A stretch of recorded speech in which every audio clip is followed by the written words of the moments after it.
Hi, welcome to our channel. நம்மளுடைய சேனலை புதுசாக பார்க்கக்கூடிய ஒவ்வொரு பார்வையாளர்களும் தயவு செய்து ஒரே ஒரு சப்ஸ்கிரைப் மட்டும் பண்ணிக்கோங்க. இது வரைக்கும் நீங்கள் நம்மளோட சேனலை சப்ஸ்கிரைப் பண்ணாமல் வீடியோ பார்த்துக்கிட்டு இருக்கீங்க அப்படின்னா சப்ஸ்கிரைப் பண்ணிக்கோங்க. கூடவே வரக்கூடிய பெல் ஐக்கானில் ஆல் அப்படின்னு கொடுத்துருங்க. அப்படின்னா தான் நான் போடக்கூடிய வீடியோக்கள் உடனுக்குடனே உங்களை வந்து சேரும். இதுபோல் உங்களுடைய வாழ்க்கையிலும் ஏதாவது அமானுஷ்யமான சம்பவங்கள் நடந்திருக்குது அப்படின்னா டிஸ்பிளேல மேலே தெரியக்கூடிய என்னுடைய வாட்ஸ்அப் நம்பருக்கு ஒரு வாய்ஸ் மெசேஜ் சென்ட் பண்ணுங்கள். நம்மளோட சேனலில் நானே போஸ்ட் பண்ணுறேன். இப்போ வீடியோக்குள்ளே போகலாம்.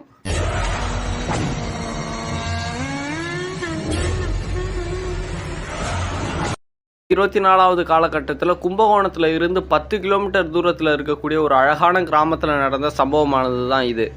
இந்த சம்பவத்தை நம்மளுக்கு ஷேர் பண்ணது நம்ம சேனலினுடைய சப்ஸ்கிரைபர் பத்மா. இந்த சம்பவத்தால் பாதிக்கப்பட்டதும் இந்த பெண் தாங்க. பத்மாவோடைய வீடு கிராமத்தில் இருந்தாலுமே அந்த கிராமத்தினுடைய அவுட்ரு பகுதியில் தாங்க இருக்குது. வெளிப்பகுதியில் தான் பத்மாவோடைய வீடு இருந்திருக்குது. பத்மாவோட வீட்டில் இருந்து கிட்டத்தட்ட வீடுகள்லாம் எவ்வளோ டிஸ்டன்ஸில் இருக்குது அப்படின்னா ஒவ்வொரு வீட்டுக்கும் நடுவில் ஒரு 500 மீட்டருக்கு நடுவில் டிஸ்டன்ஸ் இருக்குதுங்க. இதில் குறிப்பிடத்தக்கக்கூடிய விஷயம் என்ன அப்படின்னா இந்த பத்மாவினுடைய வீட்டுக்கு பின்புறம் ஒரு 100 மீட்டர் தள்ளி ஒரு முனீஸ்வரனை வழிபடக்கூடிய இன்னொரு நபரினுடைய இடம்ங்க. அந்த இடத்துல தான் ஒரு சிறு கொட்டகை போல போட்டு அந்த முனீஸ்வரனுடைய பூசாரி மாதிரிங்க அவர் அந்த இடத்துல தங்கி இருந்துக்கிட்டு முனீஸ்வரனுக்கு வந்து ஒரு சிறு ஆலயம் போல வச்சு கட்டி அந்த இடத்துல வழிபாடு பண்ணிக்கிட்டு இருக்காருங்க.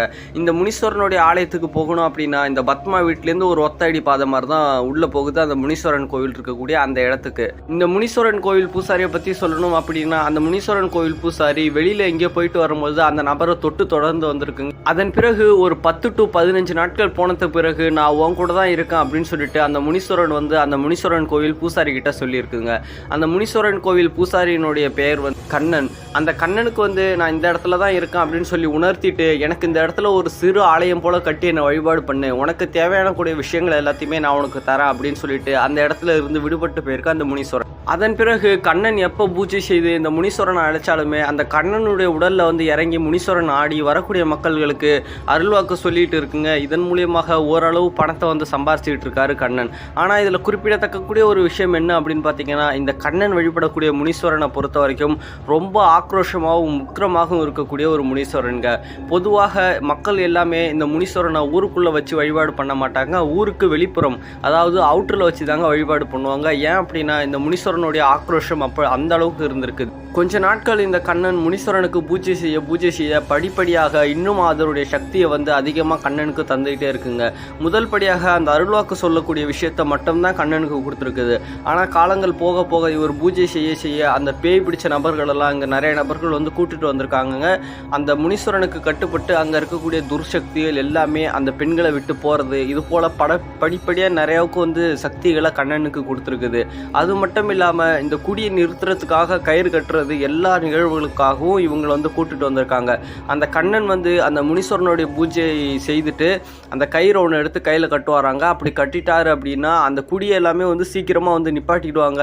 இந்த பேய் பிடிச்சிருந்தாலும் எப்பேற்பட்ட பேய் பில்லி சுனியம் ஏவலாக இருந்தாலும் கூட அந்த முனீஸ்வரனுடைய கயிறை வந்து அந்த கண்ணன் வந்து வேண்டிட்டு கையில் கட்டினார் அப்படின்னா அது கூடி சீக்கிரமாகவே நிவர்த்தி ஆகிடுங்க.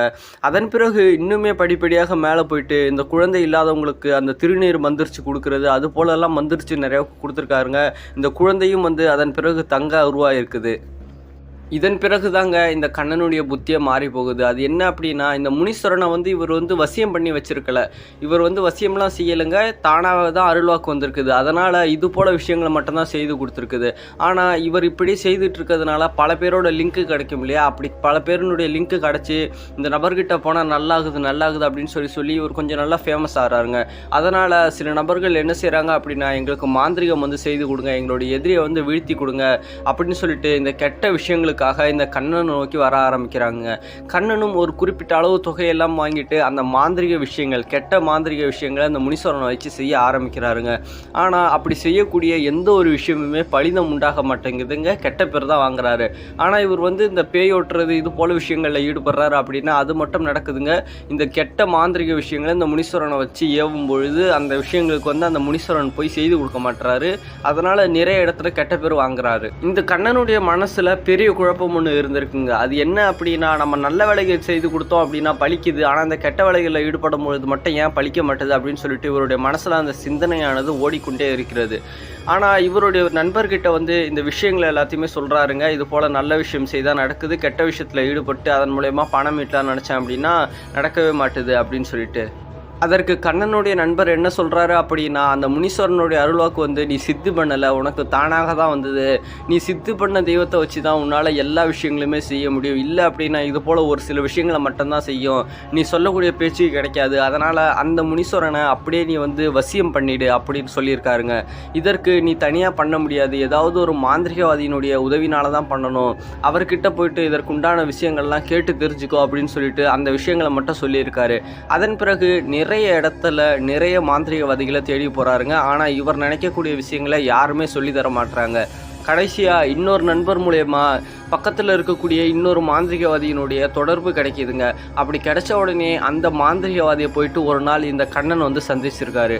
அந்த மாந்திரிகவாதின்னு சொல்லக்கூடிய ஒரு விஷயம் என்ன அப்படின்னா, இந்த கண்ணனுடைய நண்பர் வந்து ஏற்கனவே சொல்லியிருப்பார் இல்லையா, வசியம் பண்ணக்கூடிய தெய்வத்தினால தான் எல்லா விஷயங்களும் செய்யலாம் அப்படின்னு சொல்லிட்டு, அதே போல தாங்க அந்த மாந்திரிகவாதியும் சொல்லியிருக்காரு. அதை சொல்லிட்டு இன்னொரு முக்கியமான விஷயத்த சொல்கிறாருங்க. அது என்ன அப்படின்னா, ஒன்றை தொட்டு தொடர்ந்து வந்திருக்கக்கூடியது நல்ல ஒரு ஆக்ரோஷமான ஒரு முனி, இதை மட்டும் நீ வசியம் எடுத்து உனக்குள்ளே நிலைநிறுத்திக்கிட்ட அப்படின்னா நிறைய விஷயங்களை செய்யலாம். அந்த முனீஸ்வரன் கூட துர்சக்திகள்லாம் இருக்கும், பேய் விசாசு இது போலலாம் வரும், அதனால் நீ ஏவெல்லாம் செய்த அப்படின்னா அதன் பிறகு நல்லா நடக்கும்ப்பா அப்படின்னு சொல்லிட்டு அந்த முனீஸ்வரனுக்கு உண்டான தகடு, மை, சில பல விஷயங்களை சொல்லி கொடுத்து பூஜையெல்லாம் எப்படி செய்யணும், எத்தனை நாட்கள் செய்யணும் அப்படின்ற அறிவுரைகள் எல்லாம் கொடுத்துட்டு அதன் பிறகு இந்த கண்ணன் வந்து வீட்டுக்கு அனுப்பி வைக்கிறாருங்க கண்ணனை. கண்ணனும் வந்து வீட்டுக்கு வந்த உடனே ஒரு அமாவாசை நாளை தேர்ந்தெடுக்கிறாருங்க. அப்படி தேர்ந்தெடுத்துட்டு அந்த பூஜை முறைகளை செய்ய ஆரம்பிக்கிறாருங்க.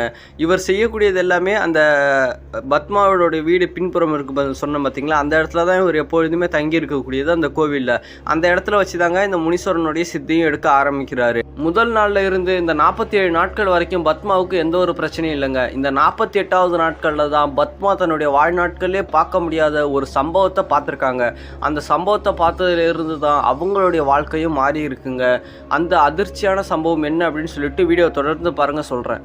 அந்த மாந்திரிகவாதி கண்ணன்ட்ட என்ன சொல்லியிருக்காரு அப்படின்னா, முதல் நாளும் 48வது நாட்களும் மட்டும் இந்த பூஜையில் வந்து படையல்கள் மிகவும் பிரம்மாண்டமாக அப்படின்னு சொல்லியிருக்காரு. அதுவும் இல்லாமல் நீ 48வது நாள் வந்து இந்த முனீஸ்வரனுக்கு ஒரு கெடாய் ஒன்று வெட்டி பலி கொடுக்கணும், அந்த ரத்தத்தை எடுத்து அந்த முனீஸ்வர சிலைக்கு நீ அபிஷேகம் செய்யணும், அப்படி செய்த அப்படின்னா ஒரு 100க்கு 80% சான்ஸ் வந்து உனக்கு முனீஸ்வரனுடைய நேரடி தரிசனம் கிடைக்கிறதுக்கு வாய்ப்பு இருக்குப்பா அப்படின்ற விஷயத்தை சொல்லியிருக்காருங்க. அதே போல் அன்றைய இரவு 48வது நாள் பூஜையும் செய்கிறாருங்க. இரவு இவர் பூஜை செய்கிறது எல்லாமே ஒரு 10 மணிக்கு தாங்க பூஜையை வந்து செய்கிறாரு. அன்றைய இரவு வந்து அந்த பகுதிகளில் வந்து நைட் நேரத்தில் வந்து கரண்ட் வந்து எப்படியோ ஆஃப் ஆகிடுச்சிங்க. அது என்ன ஆச்சு அப்படின்னு சொல்லிட்டு தெரியல. கரண்ட் ஆஃப் ஆன காரணத்தினால இந்த பத்மாவால் உள்ளே படுக்கவே முடியலங்க. வீட்டுக்குள்ளே அவ்வளோ ஹீட்டாக இருக்குது. ஆனால் அவங்களுடைய ஹஸ்பண்ட் மட்டும் அந்த வேலைக்கு போயிட்டு வந்த அசதியில் நல்லா படுத்து தூங்கிட்டாருங்க. பத்மாவினுடைய வீட்டுக்கு வெளிப்புறமாக கைத்து கட்டில் ஒன்று இருக்குதுங்க. அந்த கவுத்து கட்டியில் அவுத்து போட்டு நம்ம வெளியில் போயிட்டு தூங்கலாம், உள்ளுக்கு தான் வந்து வேர்க்குது இல்லையா, வெளியில் வந்து காற்றடிக்கும் இல்லையா, நேச்சுரல் காற்று, அதனால் அந்த காற்றுல படுத்து தூங்கலாம் அப்படின்னு சொல்லிட்டு போகிறாங்கங்க. பத்மாவை பொறுத்த வரைக்குமே எந்த ஒரு விஷயத்துக்குமே பயப்படாத ஒரு வீர பெண்மணி அப்படின்னே சொல்லலாங்க. இந்த பத்மா வெளியில் போய் படுக்கக்கூடியது எத்தனை மணி இருக்கும் அப்படின்னா, தோராயமாக ஒரு 11 மணிக்கு மேலே தாங்க இருந்திருக்கும். அந்த மாந்திரிகவாதி பூஜை செய்யக்கூடிய நேரம் எப்படி அப்படின்னா, நடுநீசிங்க சரியாக இரவு 12 மணிக்கு தான் பூஜையை வந்து செய்ய ஆரம்பிக்கிறாரு. அதே போல் அந்த மாந்திரிகவாதியும் பூஜையை 12 மணிக்கு செய்ய ஆரம்பிக்கிறாருங்க. இந்த பத்மா வந்து கைத்துக்கட்டில் போட்டு வெளியில் தான் தூங்கிட்டு இருக்காங்க. அதாவது அந்த ஒத்தையடி பாதை ஒன்று அந்த முனீஸ்வரர் கோவிலுக்குள்ளே போகிற மாதிரி இருக்குன்னு சொன்னோம் பார்த்தீங்களா, அந்த பாதைக்கும் இவங்க தூங்குறதுக்கும் கிட்டத்தட்ட ஒரு 5 மீட்டர் தாங்க டிஸ்டன்ஸ் இருந்திருக்குது. அந்த மாந்திரிகவாதி அன்றைய நாள் 48வது நாள் தன்னுடைய பூஜையை முடிச்சுட்டு அந்த முனீஸ்வரனுக்கு ஏற்கனவே அந்த மாந்திரிகவாதி இன்னொருத்தர் வந்து கிட்ட போயிருப்பார் அப்படின்னு சொன்னோம் பார்த்தீங்களா, அந்த நபர் வெட்டி ஒன்று பலி கொடுக்கணும் அப்படின்னு சொல்லியிருப்பார். அதற்காக ஒரு சிறிய ஆடுங்க, கிட்டத்தட்ட ஒரு 3 மாதம் ஆட்டுக்குட்டிங்க, கெடா ஆட்டுக்குட்டி, அந்த கிடாய் ஆட்டுக்குட்டியை தாங்க பிடிச்சிட்டு வந்து வச்சு வெட்டி அந்த ரத்தத்தை எடுத்து முனீஸ்வரனுக்கு அபிஷேகம் போல செய்கிறாரு. அந்த அபிஷேகம் செய்து ஒரு 10 நிமிடத்தில் தாங்க இந்த பத்மா தன்னுடைய வாழ்க்கையிலே பார்க்க முடியாத ஒரு அபாரமான சக்தியை அந்த இடத்துல பார்த்துருக்காங்க. அதுவும் இந்த 2024வது காலகட்டத்தில். அந்த ஒத்தையடி பாதையில் ஒரு சலங்க சத்தம் ஒன்று கேட்டிருக்குதுங்க. அந்த சலங்க சத்தம் எப்படின்னா நார்மலாக கேட்கக்கூடிய சலங்க சத்தம் மாதிரி இல்லைங்க, ரொம்ப அதிகரமாக பயங்கரமாக கேட்டிருக்குதுங்க. இந்த பத்மா படுத்திருக்கக்கூடியதுக்கும் அந்த ஒத்தையடி பாதைக்கும் வந்து குறிப்பிட்டு ஒரு 5 அடி தான் டிஸ்டன்ஸ் இருக்குது. ஆனால் அவங்க படுத்திருக்கக்கூடிய அந்த ஒத்தையடி பாதையை மறைச்ச படுக்கலைங்க, அந்த பாதையை விட்டு வெளிப்புறமாக இவங்களுடைய வீட்டு வாசலில் தான் படுத்து தூங்கிட்டு இருந்திருக்காங்க. அந்த சத்தம் கேட்ட அடுத்த நிமிஷமே அப்படியே படுக்கையில் இருந்து கண்ணை விழித்து பார்த்துருக்காங்க. அப்படி பார்க்கும்பொழுது தான் இந்த பத்மா அவங்களுடைய வாழ்க்கையிலே பார்க்க முடியாத ஒரு அபாரமான உருவத்தை பார்த்துருக்காங்க. அது என்ன அப்படின்னா கிட்டத்தட்ட ஒரு 10 to 15 அடி உயரம் வந்து இருந்திருக்குங்க. அவ்வளோ உயரமாக இருந்திருக்குது. ஒரு காளை மாடுங்க. அந்த காளை மாடு வந்து நார்மலாகவே இந்த காளை மாடு எவ்வளோ இருக்கும், மிஞ்சி போனால் ஒரு 6 அடி 7 அடி டிஸ்டன்ஸ் இது போல் உயரம் வந்து இருந்திருக்கும் இல்லையா. ஆனால் அந்த மாடு மட்டும் ஒரு 10 to 15 அடி ஹைட்டு வந்து இருந்திருக்குங்க. அதுவும் இல்லாமல் அந்த மாட்டினுடைய உருவம் எப்படி இருந்திருக்குது அப்படின்னா பெரிய கொம்புகள்லாம் இல்லைங்க, சிறு கொம்பு தான். அந்த மாட்டினுடைய உயரத்துக்கும் அதனுடைய கொம்புக்கும் வந்து வித்தியாசமே இல்லை. சும்மா வந்து நார்மலாக வந்து இருக்குங்க, இப்படி இருக்கும் ஒரு ஜான் அந்த அளவுக்கு தாங்க அந்த மாட்டினுடைய கொம்பு இருந்திருக்குது. அந்த மாட்டினுடைய திமிழ் பகுதி, அதாவது இந்த ஜல்லிக்கட்டு வீரர்கள்லாம் மாடு பிடி ஆட்டத்தில் வந்து பிடிப்பாங்க பார்த்தீங்களா திமிழ், அந்த திமிழ் வந்து அந்த திமிழில் வந்து ஒரு பெரிய சலங்கை ஒன்று கட்டியிருக்குது. இந்த சாமி ஆடக்கூடிய நபர்கள் எல்லாம் தங்களுடைய இடுப்பில் ஒரு பெல்ட்டில் கோத்து அந்த மணிகளை கட்டியிருப்பாங்க பார்த்தீங்களா சலங்கை, அதே போல் ஒரு பெல்ட்டில் கோட்டு கத்துன மாதிரி அந்த மாட்டினுடைய முழு சுற்றி வந்து கட்டியிருக்குதுங்க. அந்த திமிழ் பகுதியில் வந்து கட்டியிருக்குது. அந்த மணியை பற்றி சொல்லணும் அப்படின்னா சாதாரண மணியினுடைய உருவத்துக்கே தெரியலங்க. நல்ல ஒரு தேங்காய், அந்த உரிச்ச தேங்காய் பெருசு இருக்கும் பார்த்தீங்களா, அந்த மாதிரி அப்படியே தங்கத்தில் மின்றது மாதிரி மின்னிருக்குதுங்க. இது அப்படியே தத்ரூபமாக பார்த்துருக்காங்க நம்மளுடைய பத்மா. இந்த விஷயத்தை பார்த்த உடனே அப்படியே கத்தி அலறி தேம்பி அழுறாங்க. இந்த தேம்பி இவங்க அழுறத அந்த மாடு வந்து அப்படியே திரும்பி பார்த்துருக்குதுங்க. திரும்பி பார்க்கும்பொழுது தான் திரும்பவும் நம்ப முடியாத ஒரு விஷயத்த பார்த்துருக்காங்க. சாதாரண ஒரு மாட்டினுடைய கண் எந்த அளவுக்கு இருக்குமோ அதை விட பெரிய அளவில் பயங்கரமாக இருந்திருக்கு. பத்மா கத்தி அழ ஆரம்பித்தோடனே அவங்களுடைய ஹஸ்பண்ட் வந்து ஏஞ்சி வந்து வெளியில் பார்க்குறாருங்க. அப்படி பார்க்கும்பொழுது அவங்களுக்கு வந்து எந்த ஒரு உருவமுமே தெரியலை. ஏன் அப்படின்னா இந்த பத்மா கத்துறதுக்கும் அந்த முனீஸ்வரன் வந்து இப்போ முனீஸ்வர வசிய பூஜை செய்துட்ருக்காரு பார்த்தீங்களா, அவர் வந்து ஒரு சிறிய கொட்டகை போல் இருந்துட்டு அதில் தான் அந்த வசிய பூஜையானது செய்கிறாரு. அந்த கொட்டகைக்குள்ளே போகிறதுக்கும் இவங்க கத்துறதுக்கும் கரெக்டாக இருக்குங்க. இவங்க கத்துன உடனே அந்த மாடு வந்து அந்த கொட்டகைக்குள்ளே தத்ரூபமாக வந்து போயிருக்குது. அதை இவங்க அப்படியே நேரடியாக பார்த்துருக்காங்க. ஆனால் இவர் கணவர் வந்து வெளியில் வரத்துக்குள்ளே அந்த உருவமானது அந்த கொட்டைக்குள்ளே போயிடுச்சு. இந்த விஷயத்தெல்லாம் அந்த இடத்துல சொல்கிறாருங்க. சரிம்மா நம்ம காலில் என்னன்னு சொல்லிட்டு அந்த நபர்கிட்ட போய் கேட்டுப்போம் அப்படின்னு சொல்லியிருக்காங்க. ஏன் அப்படின்னா இவங்க வீட்டுக்கு பின்னாடி தானே அந்த நபர் இருக்காரு, அதனால ரொம்ப பழக்கங்க. அந்த பத்மா வந்து அவங்கள அண்ணா அப்படின்னு சொல்லிட்டு கூப்பிடுவாங்க. அவங்களும் வந்து தங்கச்சி அப்படின்னு சொல்லிட்டு ரொம்ப பாசமாக இருக்கக்கூடிய ஒரு நபர்கள் தான். நம்ம காலையில் விடிஞ்ச உடனே அவர்கிட்ட போயிட்டு இந்த மாதிரி விஷயங்கள்லாம் சொல்லி நம்ம வந்து கேட்டுப்போம் என்ன அப்படின்னு சொல்லியிருக்காரு.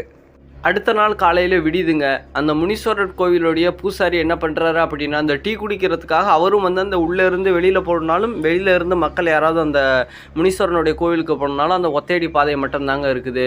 அந்த வழினால் வரும்பொழுது இந்த பத்மாவினுடைய வீட்டில் உட்கார்ந்துட்டு அவங்களுடைய ஹஸ்பண்டுக்கிட்டையும் பத்மாக்கிட்டையும் பேசிட்டு போகிறது தாங்க வழக்கமாக வச்சுருக்காரு. அதே போல் காலையில் டீ குடிக்கிறதுக்காக அந்த முனீஸ்வரனுடைய கோவில் பூசாரி வெளியில் போகும்பொழுது அதே போல் உட்காந்து பேசுகிறாருங்க. அப்போ தாங்க பத்மா ஒரு விஷயத்த சொல்கிறாங்க. இது போல் நான் இரவில் வந்து ஒரு காலமாட்டை ஒன்று பார்த்தேன்னா அது வந்து கிட்டத்தட்ட ஒரு 10 to 15 அடி ஹைட்டு இருக்கும். அதுலேருந்து என்னால் உடல் எழுந்திருக்கவே முடியலை அப்படின்னு வந்து சொல்லியிருக்காங்க. இந்த ஒரு விஷயத்தை கேட்ட உடனே தாங்க இந்த மாந்திரிகவாதி எல்லாத்தையுமே சொல்லியிருக்காரு. நான் தாம்மா இது போல் முனீஸ்வரனை நேரடியாக வர வைக்கிறதுக்காக பூஜையை வந்து செய்தேன். அப்படி வந்த முனீஸ்வரனை தான் நீங்கள் வந்து தத்ரூபமாக பார்த்துருக்கீங்க. அந்த முனீஸ்வரன் வந்து உங்களை ஏதாவது செய்யணும் அப்படின்னு நினச்சிருந்தது அப்படின்னா உங்களை அதே இடத்துல அடித்து காலி பண்ணியிருக்கலாம். ஆனால் அந்த முனீஸ்வரன் வந்து அது போலலாம் செய்யலாமா. நீங்கள் இந்த முனீஸ்வரனை பார்த்த இந்த நாட்களில் இருந்து கிட்டத்தட்ட ஒரு 18 நாட்கள் 19 நாட்களுக்குள்ள உங்களுக்கு ஒரு நல்ல செய்தி வரும். உங்களுக்கு வந்து அந்த முனீஸ்வரனை பார்த்த அந்த பயத்தினால தான் இது போல் உடம்பு சரியில்லாமல் போயிருக்குது. கிட்டத்தட்ட ஒரு 6-7 நாட்களில் இது வந்து சரியாக போயிடும். அப்படின்னு சரியாகலாம் அப்படின்னா நம்மளுடைய கோயிலுக்கு வந்து முனீஸ்வரனுக்கு சிறுசாக ஒரு பொங்கல் மாதிரி வச்சு படைச்சிட்டு நீங்கள் வந்து வேண்டிட்டு போங்க, உங்களுக்கு சரியாயிடும் அப்படின்னு சொல்லியிருக்காரு. அதன் பிறகு பத்மா அந்த ஃபீவர்லேருந்து ரெக்கவர் ஆகிறதுக்கு கிட்டத்தட்ட ஒரு 5-6 நாட்கள் ஆயிடுச்சுங்க. அது வரைக்கும் அந்த ஃபீவர்லேருந்து அவங்களால வெளியிலே வர முடியல. இந்த முனீஸ்வரன் கோவில் பூசாரி சொன்னது போல் அந்த 20 நாட்கள் 19 நாட்களுக்குள்ள இவங்களுக்கு வந்து ஒரு நல்ல செய்தி ஒன்று கிடைக்கிதுங்க. அது என்னன்னா, இந்த பத்மாவுக்கு திருமணம் ஆகி கிட்டத்தட்ட ஒரு 8 ஆண்டுகள் ஆகுதுங்க. இந்த 8 ஆண்டுகளுமே இவங்களுக்கு வந்து குழந்தைகள் வந்து கிடையாதுங்க. இவங்களுக்கு வந்து நெறைய ஹாஸ்பிட்டல்ல போய் செக் பண்ணியிருக்காங்க. செக் பண்ணும்போது எல்லாமே உங்களுக்கு குழந்தை பெறக்கூடிய சான்ஸ் வந்து மிகவும் கம்மி தான் அப்படின்னு சொல்லியிருக்காங்க. இந்த பெரியவங்க சொன்னபடி நிறைய ஆலயங்களுக்கு போயிட்டு இந்த பரிகார பூஜை போலவும் செய்துட்டு வந்திருக்காங்க. ஆனா இவங்களுக்கு வந்து குழந்தையே கிடைக்கல. இந்த முனீஸ்வரன் வந்து இந்த காளை ரூபத்துல போனார் பார்த்தீங்களா, அத பார்த்த உடனே இவங்களுக்கு வந்து ஏதாவது ஒரு நல்லது நடக்கும் அப்படின்னு சொல்லிட்டு அந்த முனீஸ்வரனுடைய பூசாரி சொல்லியிருப்பாங்க. அந்த சொன்ன ஒரு 19 to அந்த 20 நாட்கள்லேயே இந்த பத்மா வந்து கன்சீவ் ஆகியிருக்காங்க. அது என்ன அப்படின்னு சொல்லிட்டு நம்பவே முடியலை. இந்த முனீஸ்வரனை நான் நேரில் பார்த்தது என்னால் இது வரைக்குமே நம்ப முடியலை அப்படின்னு சொல்லியிருக்காங்க. இந்த சம்பவம் நடந்ததே இந்த 2024 காலகட்டத்தில். இந்த ஸ்டோரி நான் உங்களுக்கு சென்ட் பண்ணும்போது கூட மாசமாக தான் தம்பி இருக்கேன். எனக்கு வந்து ஆண் குழந்தை பிறந்தது அப்படின்னா கண்டிப்பாக அந்த முனீஸ்வரனுடைய பெயரில் வரக்கூடிய அந்த ஒரு சில பெயர்களை எடுத்து வச்சு தான் என்னுடைய குழந்தைக்கு நான் பெயர் வைப்பேன். ஏன் அப்படின்னா இது எல்லாமே எனக்கு கிடைச்சதே எனக்கு அந்த முனீஸ்வரனால தான். என்னுடைய வாழ்நாட்களில் நான் அந்த முனீஸ்வரனை மறக்கவே மாட்டேன். அதே போல் நான் அந்த பார்த்த உருவத்தையும் தத்ரூபமாக இருந்தது தம்பி. உண்மையாகவே நான் வந்து பார்த்தேன். இந்த உருவத்தை பற்றி நானும் என்னுடைய கணவரும் பெருசாக யார்கிட்டையும் ஷேர் பண்ணிக்கல. நான் உங்ககிட்ட தான் ஃபுல்லாக ஷேர் பண்ணியிருக்கேன் அப்படின்னு சொல்லியிருக்காருங்க. இந்த சம்பவத்தை நமக்கு ஷேர் பண்ண பத்மா அக்காவுக்கு ஒரு நன்றி சொல்லிவிட்டு அவங்களுக்கு குழந்தை நல்லபடியாக பிறக்கணும் அப்படின்னு சொல்லிட்டு நானும் ப்ரே பண்ணிடுறேன். நீங்களும் ப்ரே பண்ணிக்கோங்க. கடைசியாக அந்த மாந்திரிகவாதி நினச்சது போலே அந்த முனீஸ்வரனை அவரும் வந்து தத்ரூபமாக பார்த்துருக்காருங்க. இந்த வீடியோவை பற்றின உங்களுடைய கமெண்ட்களை கீழே இருக்கக்கூடிய கமெண்ட் பாக்ஸில் மறக்காமல் கமெண்ட் பண்ணிட்டு போயிடுங்க. நம்மளோட சேனலுக்கு தொடர்ந்து ஆதரவு கொடுங்க. முடிஞ்சது அப்படின்னா உங்களுடைய நண்பர்களுக்கும் ஷேர் பண்ணி நம்மளோட சேனலை சப்ஸ்கிரைப் பண்ண சொல்லுங்கள். அனைவருக்கும் நன்றி. இதுபோல் உங்களுடைய வாழ்க்கையில் ஏதாவது நடந்திருக்குது அப்படின்னா டிஸ்பிளேல மேலே தெரியக்கூடிய என்னுடைய வாட்ஸ்அப் நம்பருக்கு ஒரு வாய்ஸ் மெசேஜ் சென்ட் பண்ணுங்கள். நம்மளோட சேனலில் நானே போஸ்ட் பண்ணுறேன். அனைவருக்கும் நன்றி. வணக்கம்.